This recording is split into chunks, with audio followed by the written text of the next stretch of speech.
The Reformation. So, before we can begin discussing this fascinating time period in history, we need to look at the players. So, follow my mouse.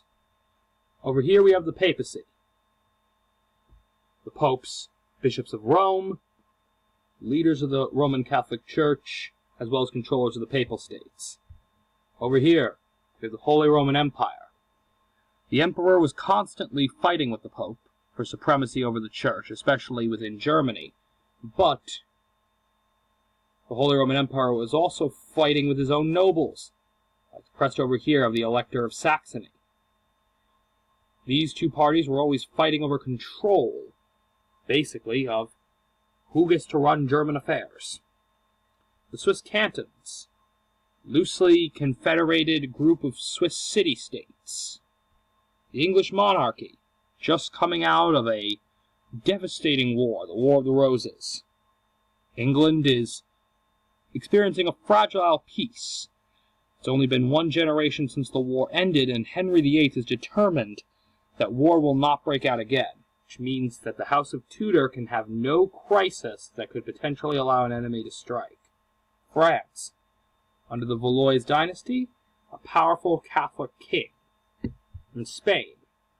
Spain has been resettled by the Christians at this point, after kicking out the last of the Moors in 1492. So the last Muslims in Spain to have an independent kingdom lose that kingdom in 1492. Spain is, however, a group of disunited kingdoms, and Catholicism is the only thing holding them together. This is a map. Here's where they all lay on the map. Spain, down over here. France, this area in here is the Holy Roman Empire.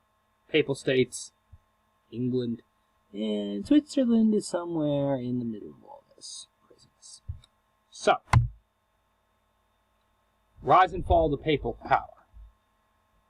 All popes are considered the successors of St. Peter, and as such, since St. Peter was given the task of being the rock on which Christ would build his church, Christians of this time period considered the Pope to be filling that role, and as a result the leader of the church.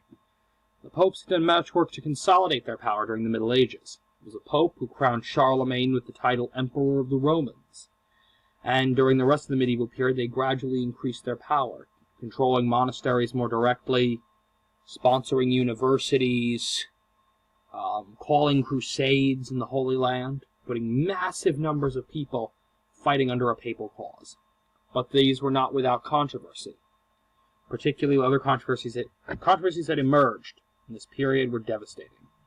There was the Avian Papacy, when the popes relocated to Avignon, France, leaving Rome abandoned, and creating accusations that they were pawns of the French monarch.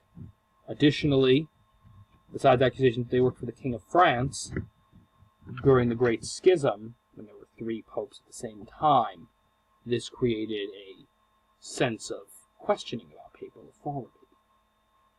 This was made even more challenging by the fact that this whole controversy was resolved by the Council of Constance, which made many people wonder whether councils, rather than popes, should be running the affairs of the church. And lastly, there were the Renaissance popes. Popes that belonged to powerful, wealthy, and often very morally questionable families, like the Medicis, who, as a result, caused many people to view popes as overly worldly. All of this sets the groundwork for what is to come, criticisms and the outright explosions of chaos that we call the Reformation. It all begins in Wittenberg, in 1517. This controversy all unfolds over the indulgence. What an indulgence was essentially, it was sort of like a penance, but instead of doing a good deed or praying a certain number of prayers, an individual would pay a certain sum of money. What made these somewhat controversial was the fact that, one, they were used for fundraising at the time, a practice which was fairly common before this. And the additional controversy was the fact that people would often tend to store these up. People would buy indulgences not only for themselves, but for deceased family members rather than praying for them. They would also buy extras for themselves so that they would be assured of their own forgiveness of sins for any future sins that they would commit. The anger at this was expressed by a young German monk named Martin Luther, who published his complaints in a document called the 95 Theses. This led to a spiraling of arguments between him and local Catholic clergy. Eventually, Luther was excommunicated. He was dragged before the Reichstag, the German parliament, nobles, and refused to step down. The result was a series of wars, and at the end of them, Lutheranism emerged as a separate branch of Christianity. Meanwhile, in Switzerland, we have Zwingli, Protestant reformer at the same time. His doctrines are a little different than Luther's. To disagree, Luther had believed that although certain sacraments were reduced from the Protestant Church, he was very much in favor of the idea that the Eucharist still, at some level, was Christ. Christ was present in the sacrament of communion. Zwingli disagreed, thought that communion was only a symbolic act. This caused a breakdown in Protestants during a debate called the Marburg Colloquy. After there being no alliance between Zwingliists and Lutherans, the Zwingliists, who were in the urban Swiss cantons, found themselves fighting with the forest cantons, the Catholic Swiss cantons. The result of the warfare was that Zwingli was killed on the battlefield, and his body was ceremonially decapitated. This was not only the end of the Zwingliist sect, but a beginning of a separation even among Protestants. Many of the ideas of Zwingli were picked up by John Calvin in his book, The Institutes of the Christian Religion. He embraced the idea of a symbolic Eucharist as well as predestination, an idea, rather complex theological concept that at the beginning of time, it said that God damned most of the souls to hell, choosing only a certain elect at random to be saved. Basically, the idea was that salvation was only for these elect who had been chosen to be holy before the beginning of time, and as a result would be holy. Everyone else was going to be a sinner and was going to go to hell. Now, Calvin begins his religion in France. In France, these Calvinists are called Huguenots. However, they were both despised by the Catholic majority and also tended to antagonize them. The result was a series of persecutions and religious warfare. Some Huguenots would remain in France, others would flee to distant continents, but they would never really become a large religion in the country.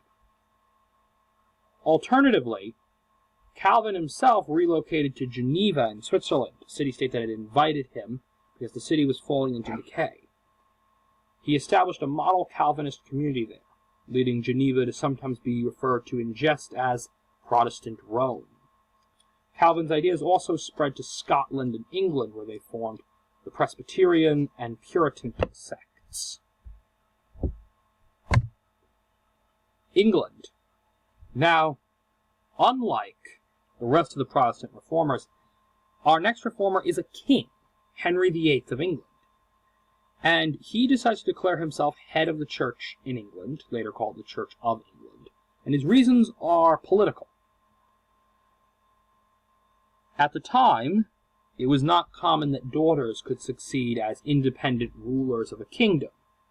Only men were supposed to lead in the biases of the time. And so, naturally, Henry understood that if he had any daughters, it could potentially lead to his nobles using this as an excuse to rebel against the crown when he died. So he was determined to keep the House of Tudor ruling England by having a son. His problem? His current wife, Catherine of Aragon, only produced him one child, a female child named Mary. He wanted the Pope to annul this marriage, that is, to declare the marriage invalid, so that he could go on and marry Anne Boleyn, whom he was already beginning to have an affair with at the time. However, this gets complicated because Catherine of Aragon is related to the Holy Roman Emperor, who controls a massive amount of territory just north of the Papal States. The Pope is in no position to want to anger the Emperor by having his relative kicked out of court, by having her lose her position as Queen. So he decides not to grant the annulment. Henry's in a bind because, as debates drag on and his affair continues with Anne Boleyn, she's become pregnant. So he really, if his child is going to be legitimate, he really needs to marry her before this happens. Push comes to shove, and Henry decides he will get Parliament to declare him head of the Church in England. And the Anglican Church, Church of England, is born. Protestantism continues under Henry, but it's mostly Protestant in name only. The Church resembles a Catholic Church in most ways. The Church becomes more Protestant, loses more Catholic elements under Henry's son, Edward VI, who comes to the throne as a young child. As a result of this, various regents and other individuals who are supposed to rule on behalf of the young King Edward end up making the religion more Protestant. Edward is a sickly child and dies young. He is succeeded by his eldest sister, Mary I, daughter of Catherine of Aragon, and a devout Catholic. She reinstates Catholicism as the religion of England. She also goes a step further and marries a Catholic king, Philip II of Spain. However, this re-Catholicized England does not last, because after Mary's death, Parliament decides that the throne will pass not to her husband, Philip II of Spain, but to her younger sister, Elizabeth I, the last living descendant of Henry VIII.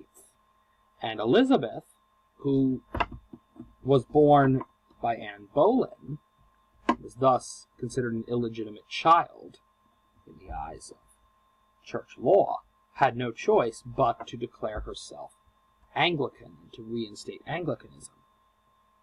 So, that's the Church of England. The Counter-Reformation. So, the papacy doesn't quite take this lying down. They decide when the first initial amount of reforming happens under Martin Luther, his first kind of rebellion, you could say, against the church. They decide that they're going to have a council to try and see if they can address some of the concerns that have been brought up. The problem is their skittishness. Because of how popular the idea of running the church by just councils had been, back after the schism, the popes are worried that calling a council would cause this whole idea of conciliarism to spark up again. So a lot of them sort of drag their feet on it. Slowly, the council is called, then it's dismissed, then it's called again. And as a result of this, time is kind of dragging on. Ultimately, the council is finished, and when it is, the popes, pretty much they reform most of the issues most of the worst abuses, while reaffirming Catholic dogma, things like the Eucharist and whatnot, communion. The problem is, by this point, over a generation has gone by. Entire generation of people have grown up not with the Catholic Church. They've grown up as Protestant.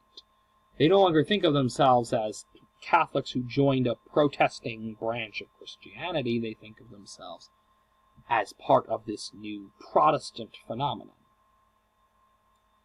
In short, they can't just simply reconcile, they have to be reconverted. And so the Jesuits, or Society of Jesus, are a Catholic order of priests who take up that call.